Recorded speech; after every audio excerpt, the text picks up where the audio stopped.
coronavirus. The advertising, you'll think you've gone to heaven. Maybe not great with the coronavirus out there now. Well, we talked about the different variables that shift the supply and demand curve. So let's talk about this in action. Let's look at the market for Corona beer, thanks to the coronavirus.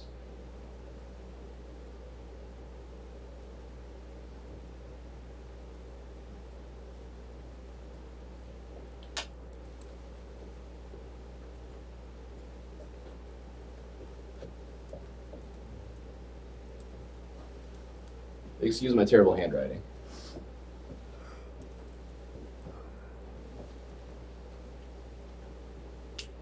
So what do you guys think,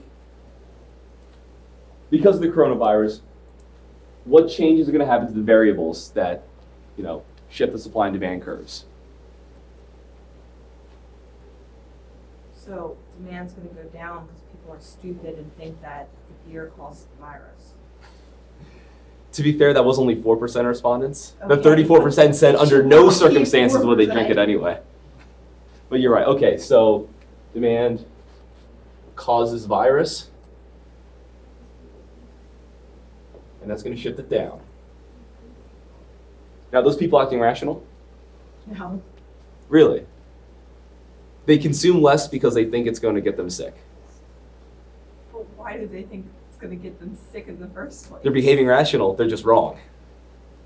They're idiots, but they're acting in their own self-interest as they see it. Rational idiots are still rational. What else? I think it'll go up because lately I've been seeing people making like stupid funny videos, like coronavirus and stuff, saying, oh, I got coronavirus, like, and stuff like that. What variable do we think that's going to be? I'm guessing taste and preferences.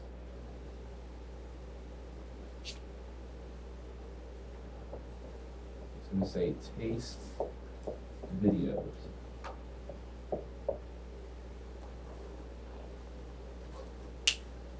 I met someone in DC who once, the coronavirus came out and became popular, he said he went out and bought a case of Corona to drink that weekend. What other things are going on? Do they import anything to make it? Well, it's made in Mexico, isn't it? I want for beer. We're just going to assume it's made in Mexico, because I'm 99% sure it is. But there's no travel bans right now from Mexico, right? So the supply wouldn't really be changing because your quantity would be changing. No, not yet, but we can see that happening in the future.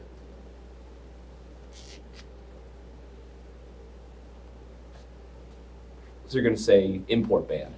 Yeah. Is that supply or demand? No supply.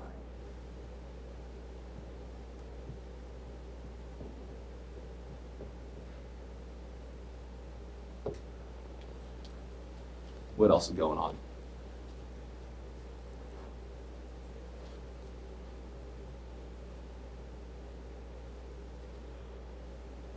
How about the price of related goods? Are limes grown in the United States? Limes? Little green sour fruit. Because people typically drink Coronas with limes because they're kind of skunked because they're in a clear bottle. We see the price of limes increasing because there's import restrictions. So price of related goods increase, so demand's going to go down.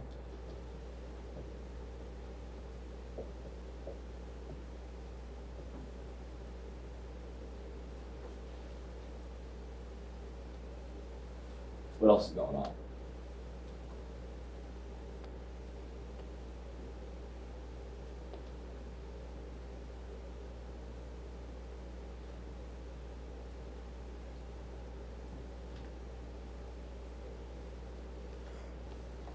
Not all of this has had to happen yet. You could say things that are likely to happen in the future because of the coronavirus.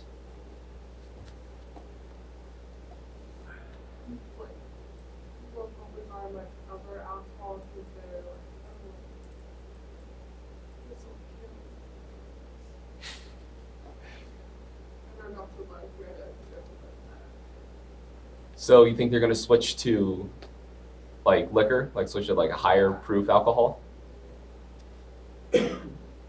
So shift to substitutes? Wow, that's not nice.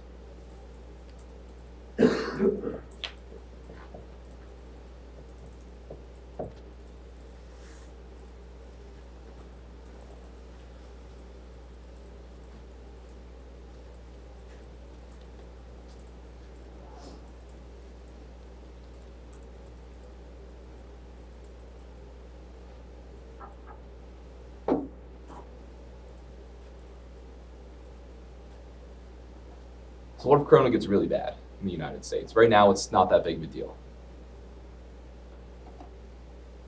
I guess the demand for gasoline and oil go down pretty fast. Why less demand for gasoline and oil? Unless they don't want to travel and have the risk of getting infected.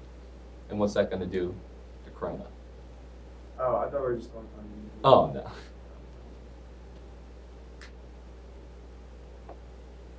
You have an idea? Yeah, so since people won't be going out, they won't be buying anymore. So they're at home, they're quarantining themselves, they're avoiding the public, so they're just going out less often. So we'll file that under tastes and preferences for infection risk.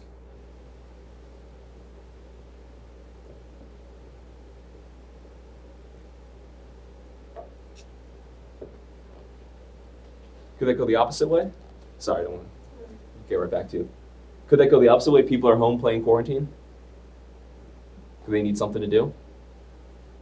So they decided to get a couple cases of Corona and wait it out? So it could do the exact opposite.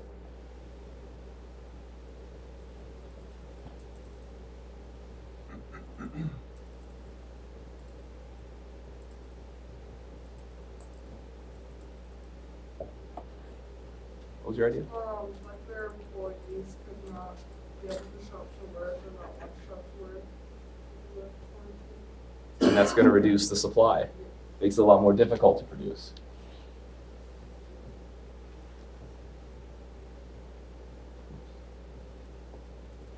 So employees stay home. That reduces the supply.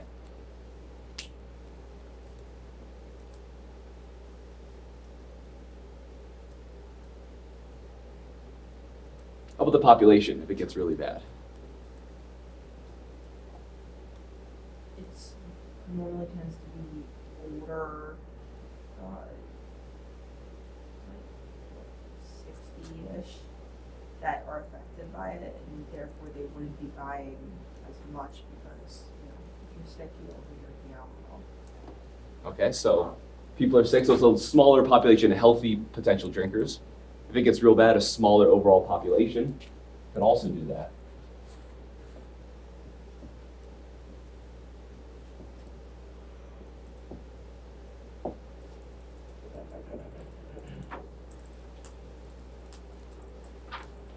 This is what I set around doing last night, was just coming up with ways that I could change it. Let's see, the videos, that was basically free advertising. Yeah. Maybe similar to virus, we got that. People not drinking beer, yeah. So people are home playing quarantine, they're not working. That's gonna lower their incomes. So again, that'll tend to shift the demand curve down.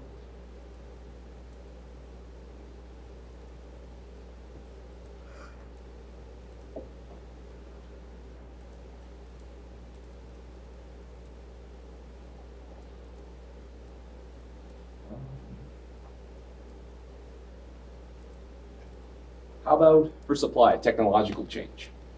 How could the people brewing Corona be made less productive?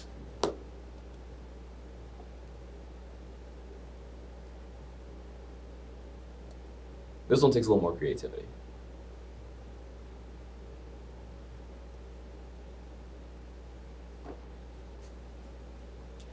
So, since that's to be imported from Mexico, we need cargo ships, cargo planes, something to bring it in.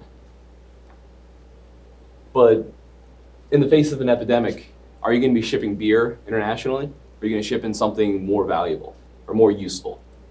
So maybe shipping hand sanitizer, shipping in masks. I don't know. If they come up with a vaccine. So there'll be supply chain disruptions, and there will be less usage of efficient transportation will be used for something that's more valuable.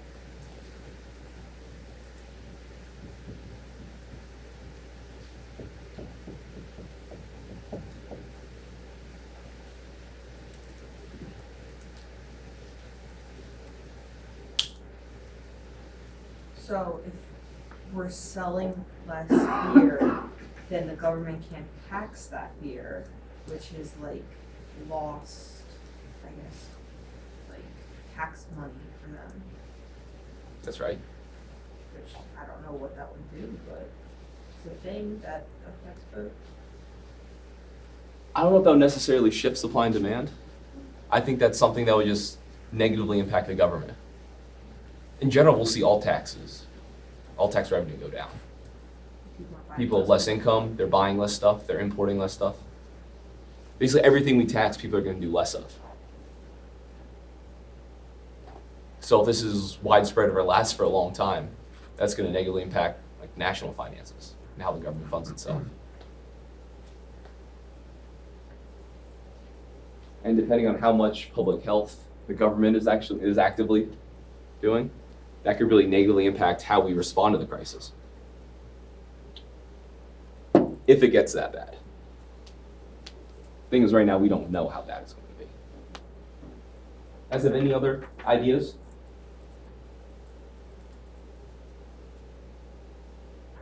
Okay, so what do we think is going to happen to the demand curve?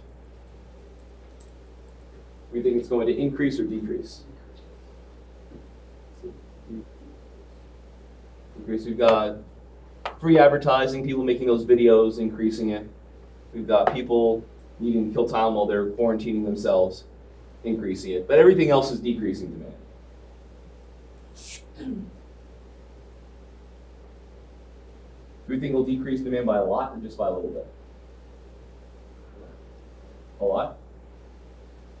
Anyone else? I mean, this is pure opinion. I think a little bit for people that actually believe that fear has anything to do with it. And I don't think like that supply will go down that much. So I think it's honestly getting a lot more publicity from it. So I feel like it'll go up. Like I've thought about growing beer a lot more in the last 2 weeks than I have before. So I don't know. I think publicity's going up a lot. Yeah. So you think the free advertising, the taste, because the videos are going way up, Yeah. and everything else is going down just a little bit. Mm-hmm. Okay. I think the lockdown, because people are canceling like their vacations and not traveling, and like cruise ships are like shutting down and stuff. So I think it's bringing down a lot. And people drink a lot of Corona on vacations instead of sitting in their house watching the Pirates game.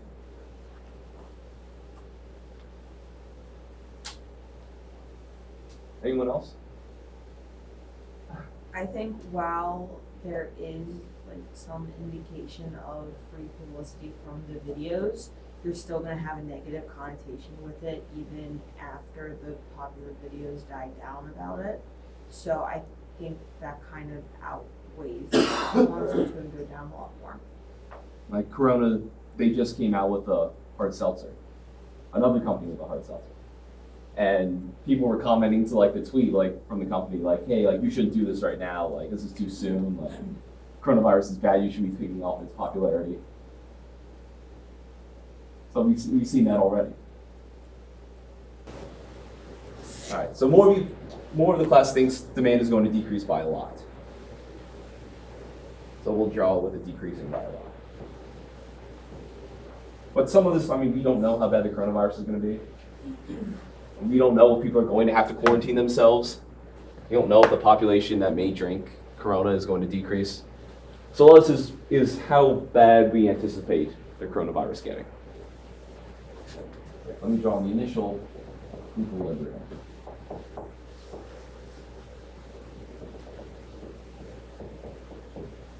All right, now what do you think is going to happen to supply?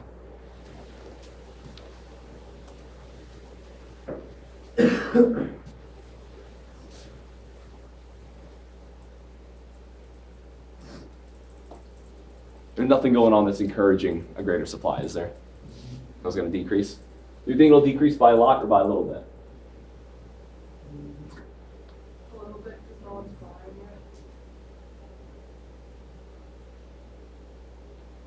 it. I'd say a little bit, just because if it happens to blow over, you want to make sure you can start capitalizing again instead of with more sort of. And then like it doesn't. I know some breweries like their beer will last like I don't know, like 100, 120, 50 days afterwards. So if you stop making a lot now, that'd be kind of pointless because it would be good for a couple months. Okay. I think those are both good reasons. Plus, import ban didn't happen, employees aren't staying home yet. Supply chain disruptions aren't really going on for beer yet, not like pharmaceuticals.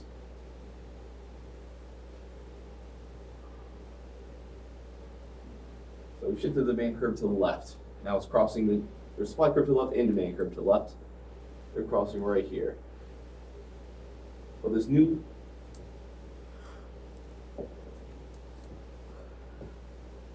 So what we're going to see happen, assuming all these actually do take place, we're going to see the price decrease and the quantity demanded decrease.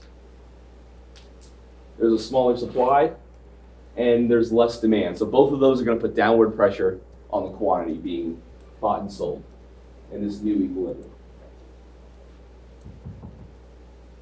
Is price guaranteed to fall? If both supply and demand shift to the left, they both decrease?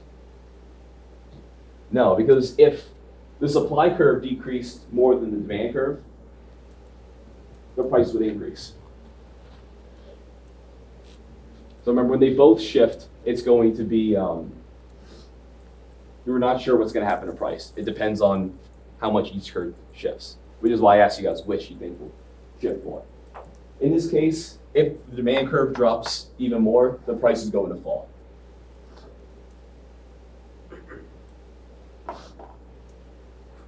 So this is what we think what could happen in the market for Corona because of the coronavirus.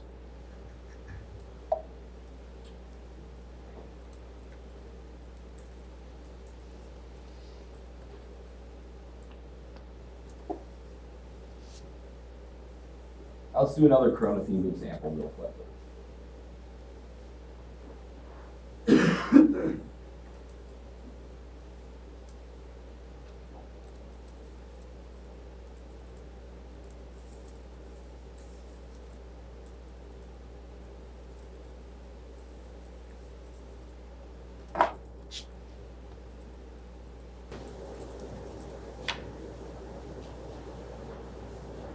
So right now there's talk of, accusing companies of price gouging, of increasing their prices too much to take advantage of people during the crisis.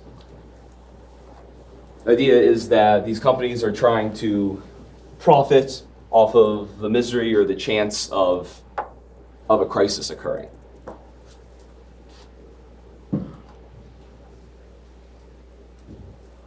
Well, we just explored what happens when the government enacts price controls. And one of the things that always gets trotted out in these situations is we need the government to put price caps on these goods and on these services.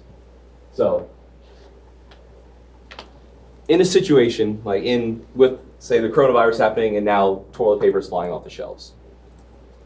That's true, there are toilet paper shortages and hand sanitizer shortages. What's happening in the market right now? Are we seeing an increase in supply that's causing it or an increase in demand? Increase in demand. There's a sudden spike in demand due to, what do we think? What are the 5 variables is shifting?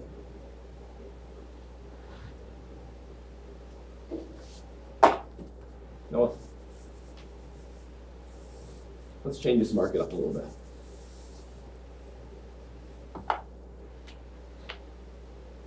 Let's use hand sanitizer as an example. Are people going to be sensitive to the price change for hand sanitizer in a case where there's an infection where they need hand sanitizer? So is demand going to be elastic or inelastic?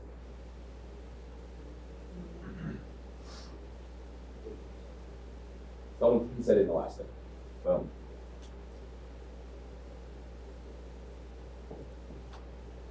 This is a more accurate demand curve. So as the price changes and increases up to like here, the quantity isn't changing very much. Very inelastic. So now the demand curve is increased.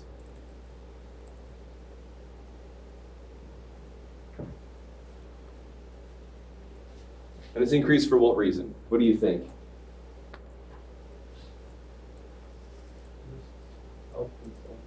Health concerns. So that taste and preference is like the biggest bucket. So basically, if it doesn't fit into income, price-related goods, population, expected future prices, just lump whatever into taste and preferences. So taste and preferences are changing because people need more hand sanitizer in this case.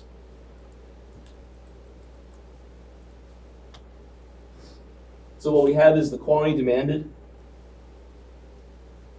is going to increase.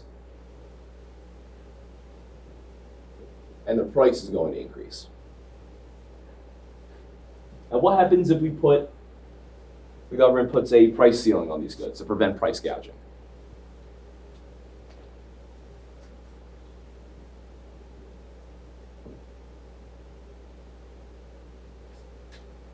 Put a price ceiling right here.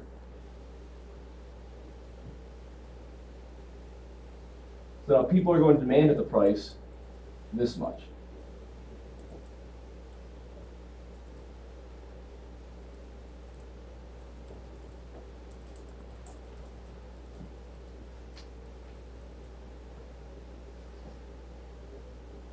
No, that's not what demanded. Sorry, this is.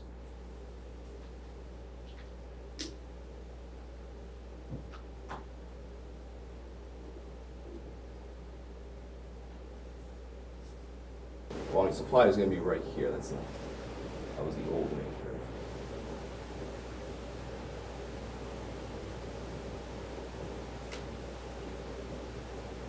So what we're going to end up with is a shortage, a difference between the quantity demanded and the quantity supplied. So there's not going to be enough hand sanitizer to go around. Well, in this case, who's going to get the hand sanitizer?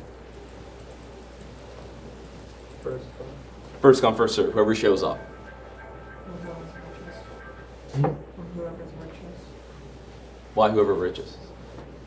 Because they can afford to, like, if people like sell secondhand, not necessarily secondhand, but like, you know how like scalpers for tickets, if they buy up all the like tickets and sell that at like a higher price. Yeah. If somebody decided to buy up all the hand sanitizer and sell it at a higher price, then only like the richer people could buy it.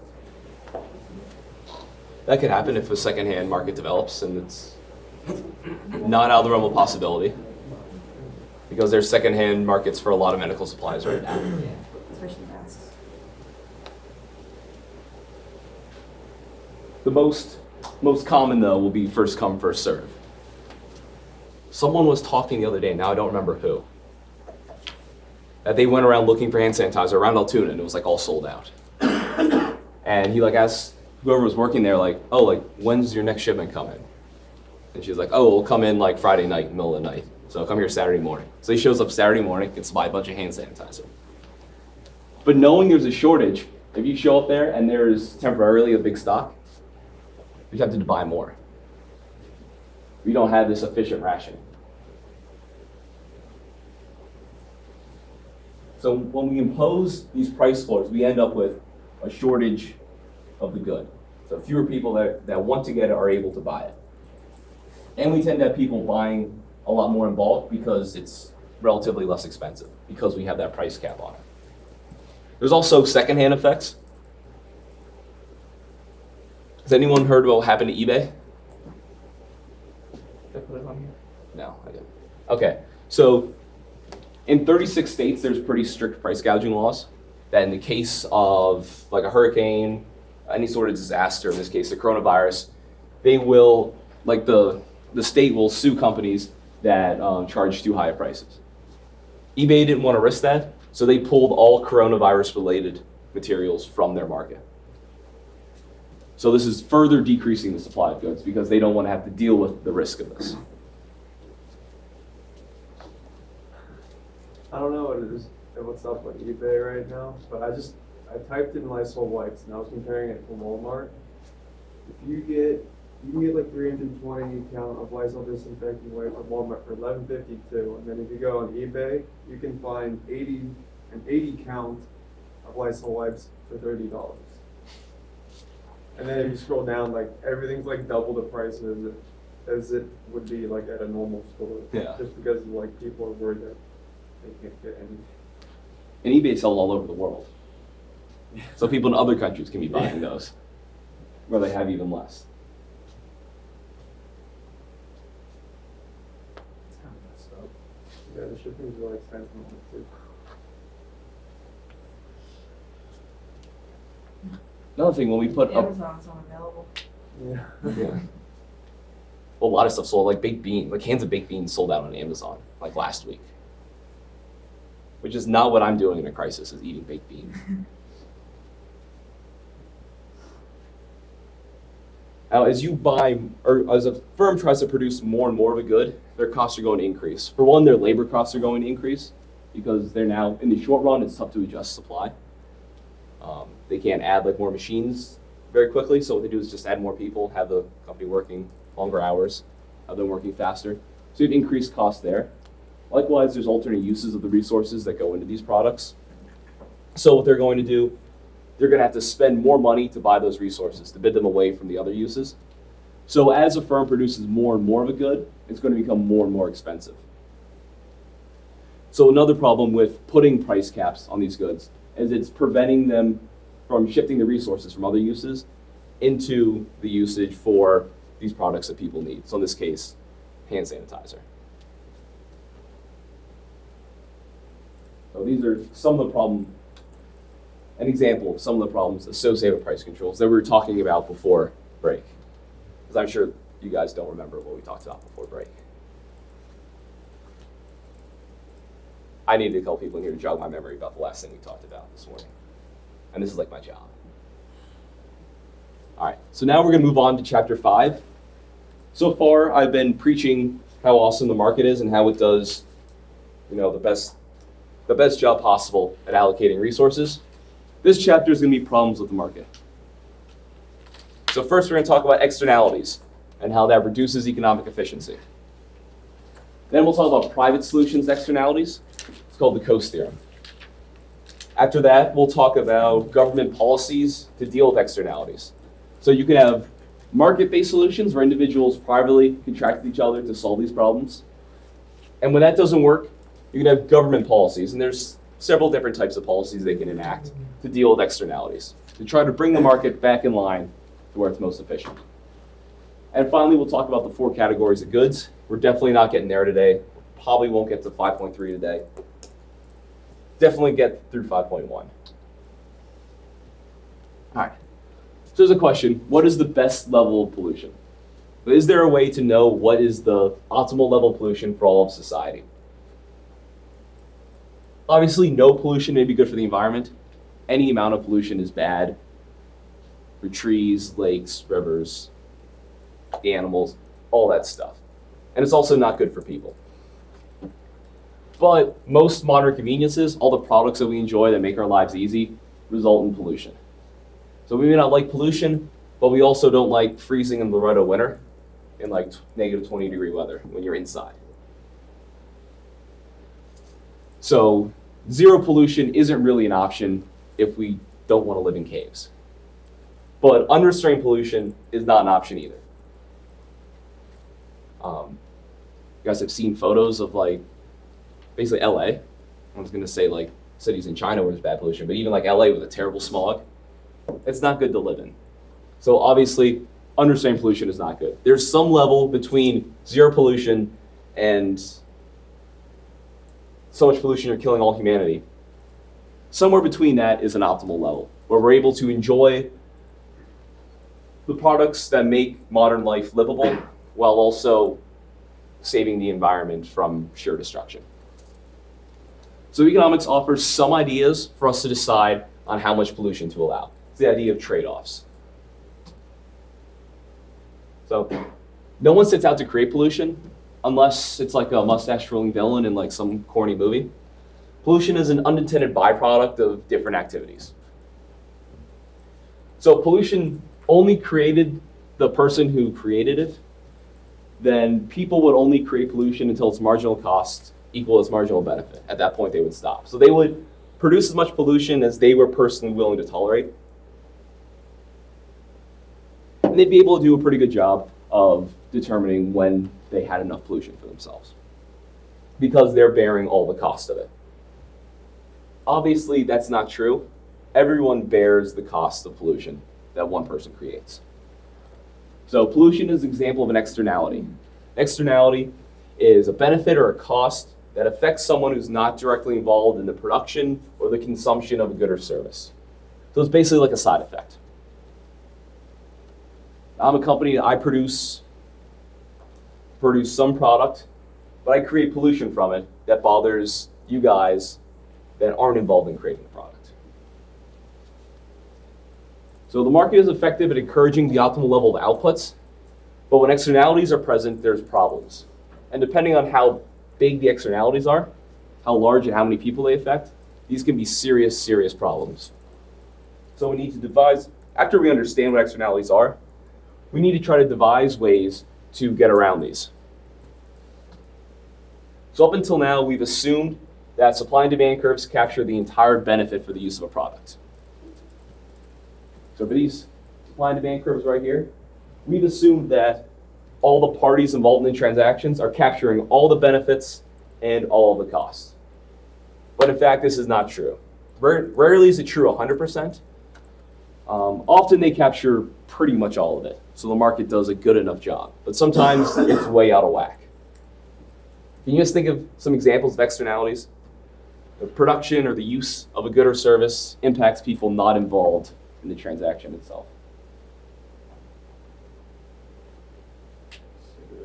Cigarettes. Secondhand smoke. Also health. If there's some form of social insurance or government paid or subsidized healthcare, that's going to be a cost for society.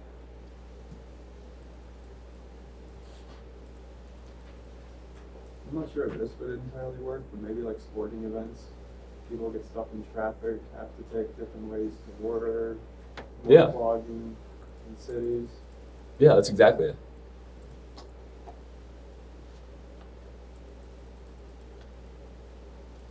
You guys think of any positive externalities? Something that has a good side effect?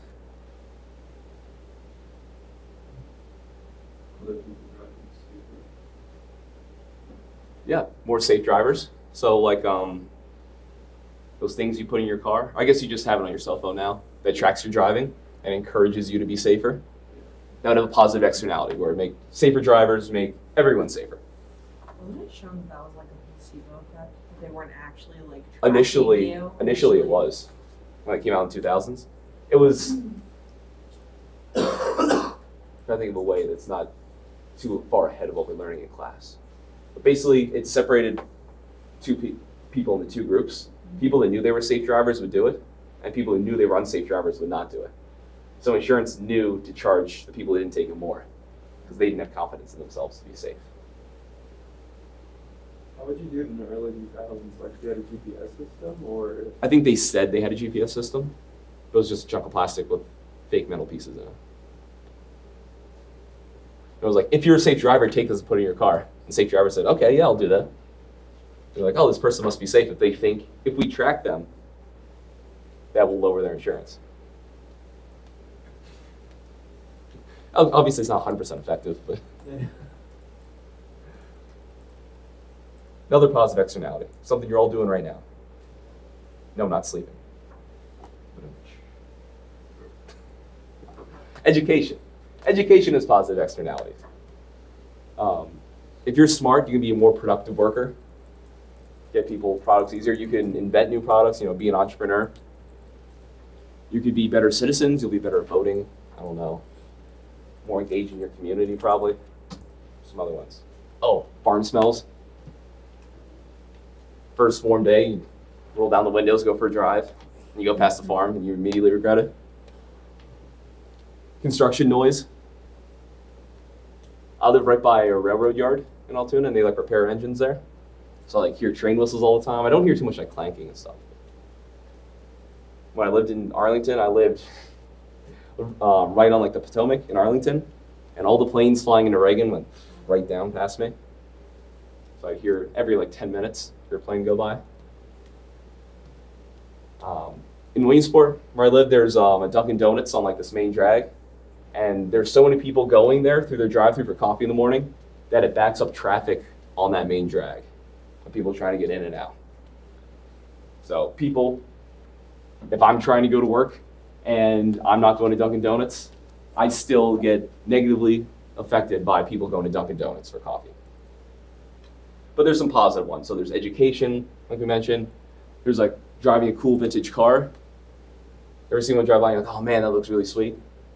That's a slight benefit you got. You should pay that person like a quarter. Well, you're not getting that much benefit from it, but you know, it's nice enough.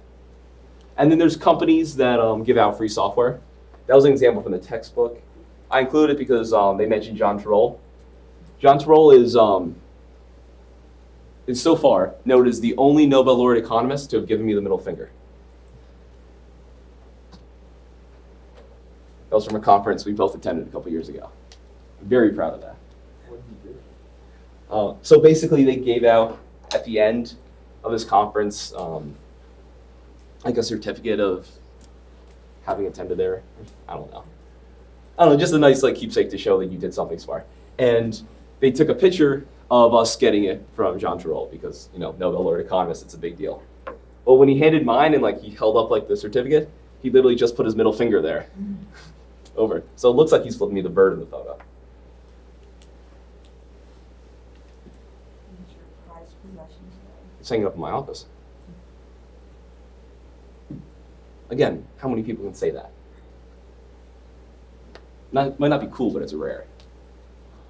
Okay, so externalities end up limiting the market's efficiency.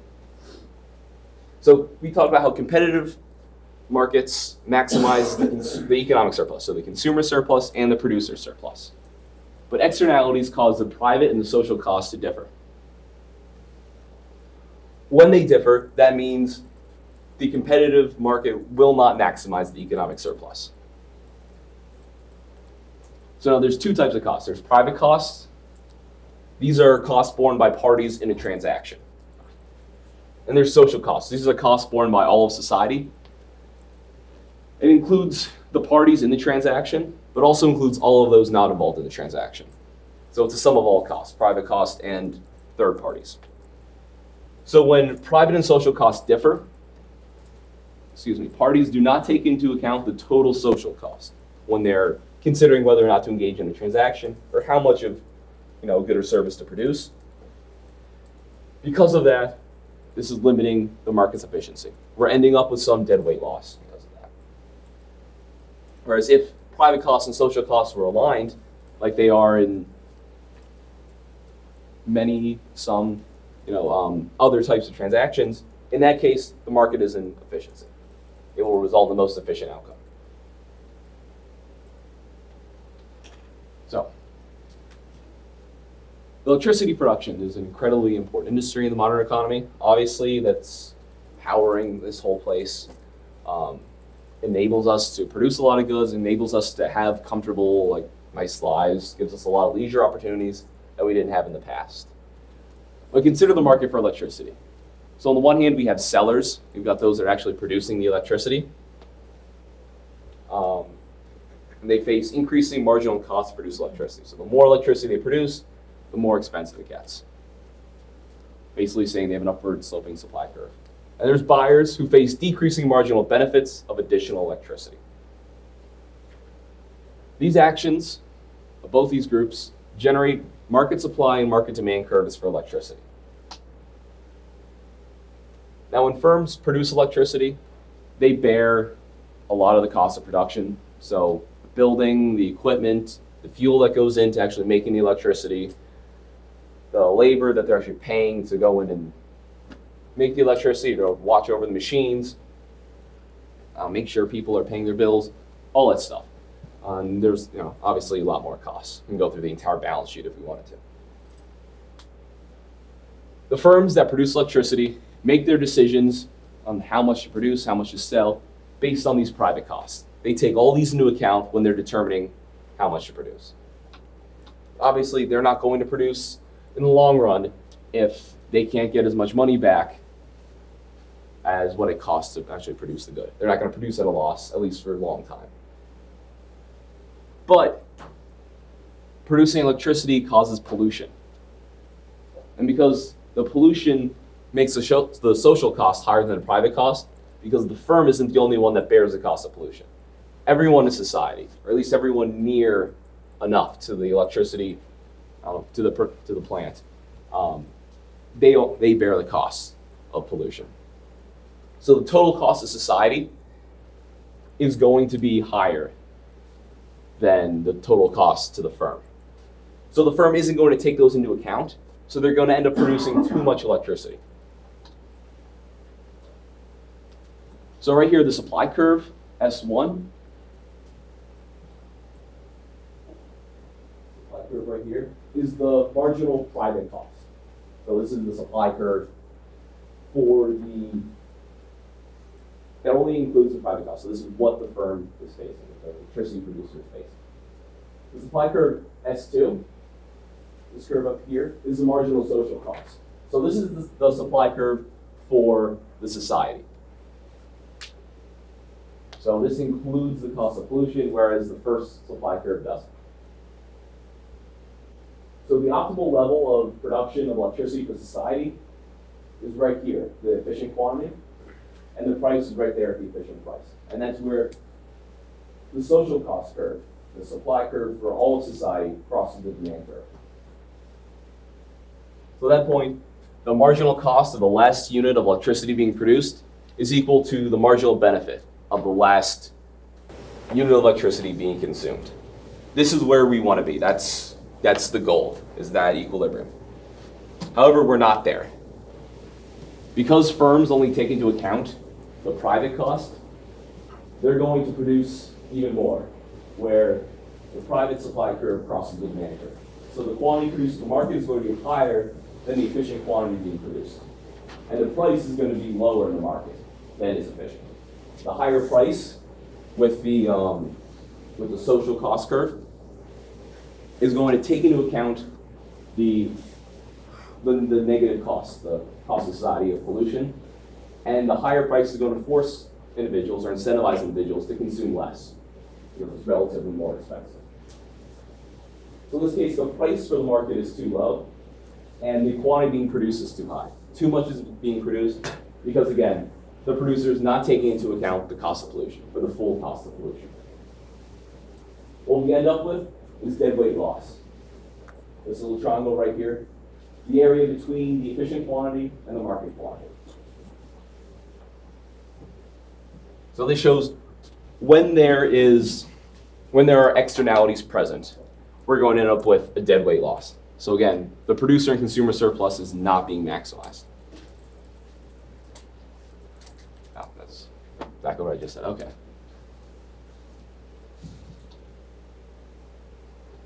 So pollution is an example of a negative externality in production.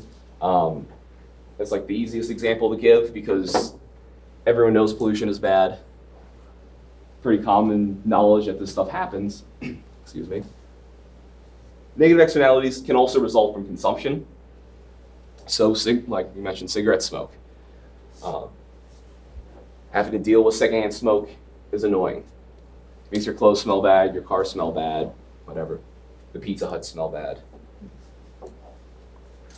They had the biggest smoking section in like town when I was a kid. So anytime I think of like cigarette smoke or smoking sections, I think Pizza Hut. Externalities can also be positive when the private benefit is less than the social benefit. So an example, college education. All right, so let's take a quick break here.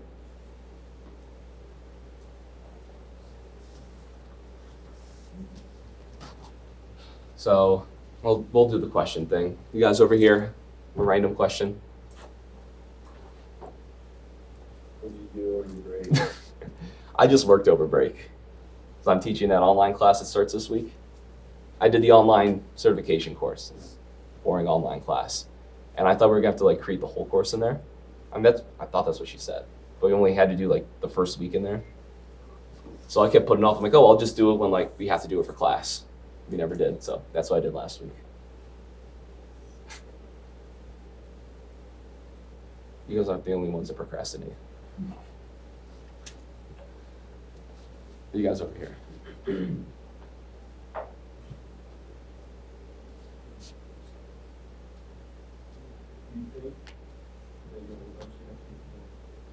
Me personally? Everyone? I don't think everyone ought to be quarantined. So you don't think we're going to online classes?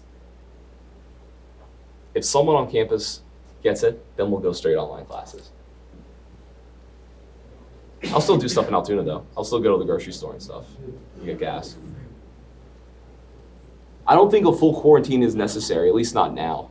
Again, we don't know how prevalent it is in the United States because we've restricted testing until like a couple days ago to people who were in China. Or who was like family members were in China recently. So we don't know how prevalent it is because we're finding it in random places now. Did you see Bill Gates predicted this like 4 years ago? Yeah. And where was that at? He was talking about pandemic preparedness, about how we're like unprepared and how he pretty much described how something like coronavirus. Yeah, he's like, it'll be a virus that you'll feel fine, that you'll like travel, and then everyone will get it. I mean, there's like 4 other coronaviruses out there that like commonly go through like humanity.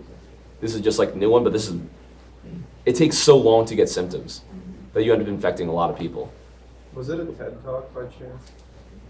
I don't know. Because, like, I just heard someone like citing it, saying Oh this. yeah, it appears there was a TED Talk from 2015. Now I'm gonna watch it. He's been talking about this stuff for a while. My high school biology instructor gave us an article about him saying this too, so I'm not surprised. Yeah, I mean, he's a smart guy. No, not too surprising. But I think at least at this point, the best way to like avoid getting it is to avoid big social settings. Don't go to big random crowds. Don't travel to random places. Like this isn't bad. Going to Torb isn't bad until we find out someone here has it. But maybe going to, I don't know, Boston for a hockey game. That might not be the best idea. Or going to Austin, Texas for a concert. They cancel South by Southwest. I saw that. They canceled an economics conference for this week. I wasn't going, but Ed was going. I guess that broke your heart. I have one in Vegas in April. Hope they don't cancel that one. Yeah, there's a lot of simple things we can do now that'll keep us a lot safer than just playing quarantine for 2 months. Maybe testing us. That would be a good one. Testing would be good. Had the CDC, or I guess it was the FDA, banned private laboratories from doing their own testing. They said they had to, when there's a state of emergency, because of when they declared a health crisis or health epidemic. I forget what the official title is. Pandemic. I don't think it has to be a pandemic. Maybe just an epidemic? I don't know. Once it passes a certain level, they say like you can't do testing on your own. You have to clear the test with us, which takes a long time to do. So basically reduce it to just the CDC who like created a test. Instead, they didn't even use the World Health Organization. CDC created their own and they messed it up. So we ended up being like 6-7 weeks behind. Yeah, I'm reading the transcript for that talk right now, and it's basically saying like we can like the United States, they'll monitor it, they'll do it inaccurately, and then since the WHO only just monitors and doesn't really discuss how they're going to prevent it, it's going to be worse than we actually predict it will be. And he's like saying this, and it's pretty much. Yeah, that's pretty accurate. That's a little scary. Yeah, and he was saying the reason why like Ebola didn't catch on is because it was in Africa. There wasn't a lot of people. Well, you needed blood to blood, basically. Yeah. Or I guess bodily fluid to bodily fluid. His So it was point- very difficult to get it, whereas this is like airborne. So. Yeah. His point was that it was in Africa, not a lot of people there, whereas we have an international powerhouse like where it starts in China, where everyone. There's a lot of traveling in and There's out. a lot of Yeah. traveling. He's saying like, that was like his basis. Like if it starts there, it'll become more prevalent. That's why. I mean, it also really didn't help that it broke out during, like, basically the biggest time in China, like the Chinese New Year. So, like, there were, like, millions of people going through a center hub where it started. Yeah. Like you Talk cannot about pick a worst-case worse scenario. time. And it's not something that's like obvious right away. Like SARS, like you get symptoms very quickly. This, you don't get symptoms for like 10, 11 days. And then at first they're like, oh, these people have bad pneumonia. Like, what's going on there? It took until like a bunch of people got it. So that took like, at this point you're talking like 2-3 weeks until they're starting to realize, wait, this might be something different. So we're already behind the 8 ball. You've got 1 million people going, or not 1 million, but probably a lot more. A lot of people going into this area, mixing with each other during that time, and you have a lot of travel in and out of the country. If you were designing it for a movie, I don't know if you could design it any worse. And you have local government officials that don't want to say there's a problem to the national government because they don't want to look bad. That's what everyone does. Anytime something bad happens, they try to bury it.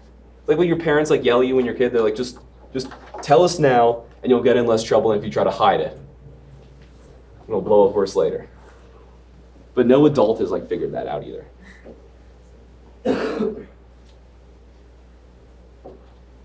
Okay, so let's get back to positive externalities. So college education and positive externalities. Marginal social benefit from college education is greater than the marginal private benefit to college students. You're not capturing the full benefit of going to college because other people benefit from you guys being more highly educated.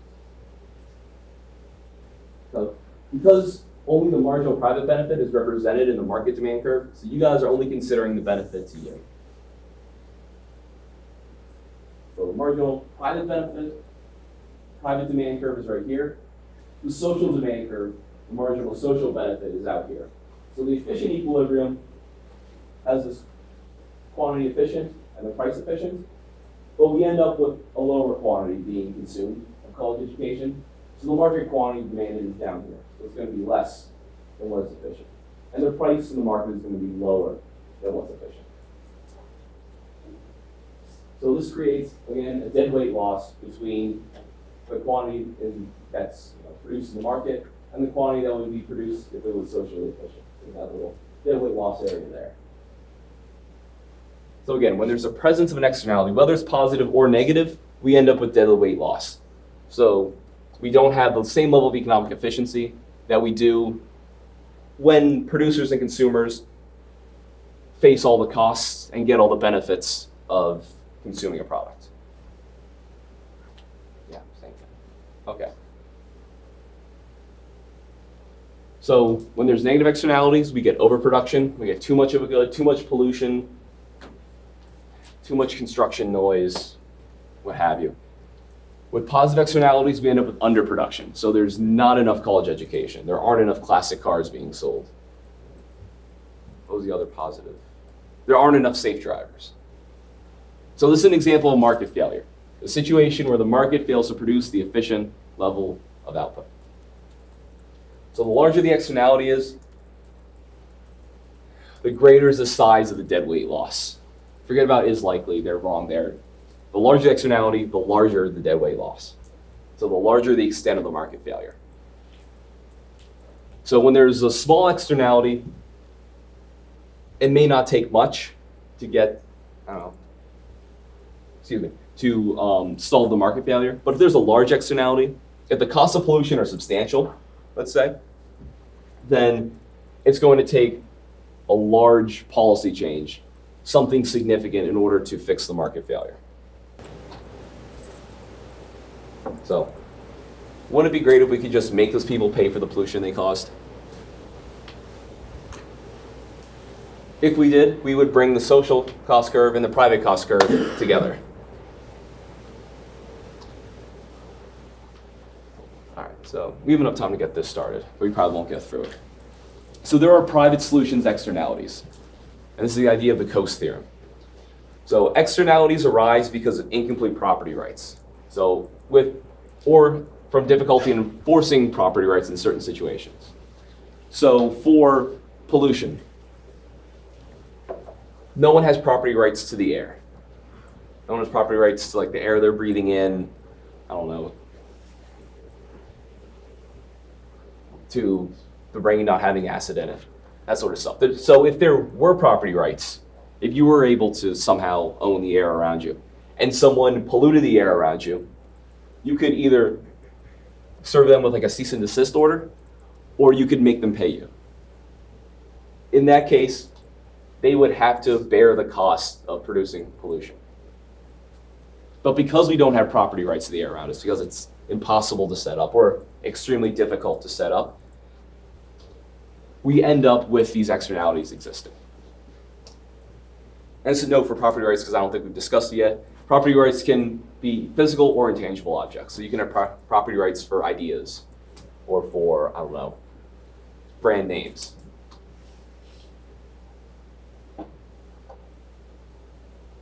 Has ever seen Neighbors? Who are the people in your neighborhood? Hi, it's a fabulous neighborhood. In your neighborhood. Look, new neighbors. Oh, is that a fraternity? I think they like us. We're hip, we're cool. Wicca, what's up? Hey, homies. Well, take it easy. Yes. They're the What people. you got there, sweetie? You got a balloon? That's not a balloon. Oh, Jesus. Oh, are you ready for a show? Excuse me, Spencer Bush. I'm sorry, I felt inspiration. I'm about to rip it out of the ground. Ah! Use the hits. It'll come easier. Come on! There it is. Just stop doing this stupid stuff! Why are you dressing up like Wappa Tanira? Are you talking to me? I get what you're doing. I'm watching you. I'm watching you, fucker. Come get some. Oh! Sorry, my ball just got in your face. I'm pissed off. They underestimated us. I don't want to take the gloves off, but I'm going to take them off. You have no idea what she started. Welcome to the darkness, bitches. The frat broke into the car and stole all the airbags. So weird. Why don't they just break in and steal the airbags? I don't know if it's foul. Delta Psi has the upper hand.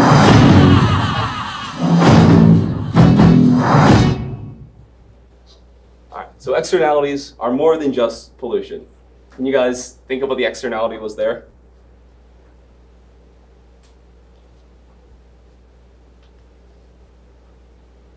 Noise. Noise, that's a big one. I guess pollution does count because there was littering, as well. So you have a frat house. There's externalities. There's late night parties. They're being loud. There's trash. So you have secure property rights for the frat house and for the neighbor. So Seth Rogen and his family, they have property rights to their house and their property. They can't come on, like a frat can't come in and like mess with it like legally, although they end up doing that to each other in the movie. But there's no property rights over noise, over the right to, I don't know, the quiet in the night. If there were a way to establish property rights for that, a lot of the conflict in that movie wouldn't exist. But because there's not, they end up fighting with each other, and that creates the conflict of the whole movie. And you guys seen that movie? I know it's a few years old. Okay. Couldn't you technically call the police for creating a disturbance? Like, that wouldn't be property. Right? Definitely That the would stuff be- some of the stuff they firing off of those fireworks and those late night parties definitely crossed the line.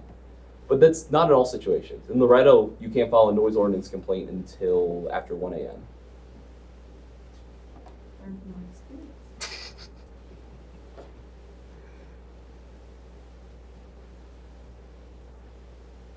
Okay, so what could they do instead of going on a prank war with each other? Remember, this is market solution.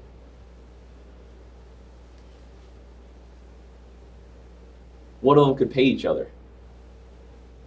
So the frat could pay a bunch of money to the neighbors to compensate them for all the noise they're creating, all the hassle that they're causing, all the people partying in their front lawn during the day and shooting off fireworks at their parties all night. On the other hand, the couple could pay the fraternity to stop partying so much. They could try to bargain with each other to reach a better agreement, to bring in line the costs and the benefits of those actions. So that way, they're actually paying for the externality they're creating. So Ronald Coase was a Nobel laureate. His paper that like describes the Coase theorem is the most cited paper since World War II. So this is a very prominent thing, very commonly used theorem, that private parties could solve the externality problem through private bargaining with each other. Now this has two assumptions: that property rights are assigned and enforceable, and that transaction costs are low. As we'll see later on, these don't always hold. The transaction costs are the time and other resources that parties incur in the process of coming to an agreement, to reaching a contract, to negotiating, and to carrying out the exchange of goods and services. So if you think like could involve hiring a lawyer to come in and do it. It could be the cost of actually just setting up a meeting, of getting free time, both your schedules and driving to a place that you guys can meet. It could be all the time it takes to find the person that you need to contract with. A lot of different things go into transaction costs, but it's the cost you actually incur to do that transaction. Now, initially with the Coase theorem, which is really interesting, you don't need to know how he comes about this, but it's just an interesting thing that's useful to know. It does not matter who has the property rights initially. Both sides will reach an optimal agreement if transaction costs are low and the property rights are assigned to someone. They'll figure out the optimal agreement, who should pay whom and how much they should end up restricting production from the increased cost.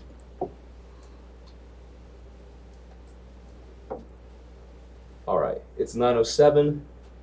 I don't think I can get through this whole example before the end of class, so we'll call it here, and I'll pick up next time with the Coase theorem.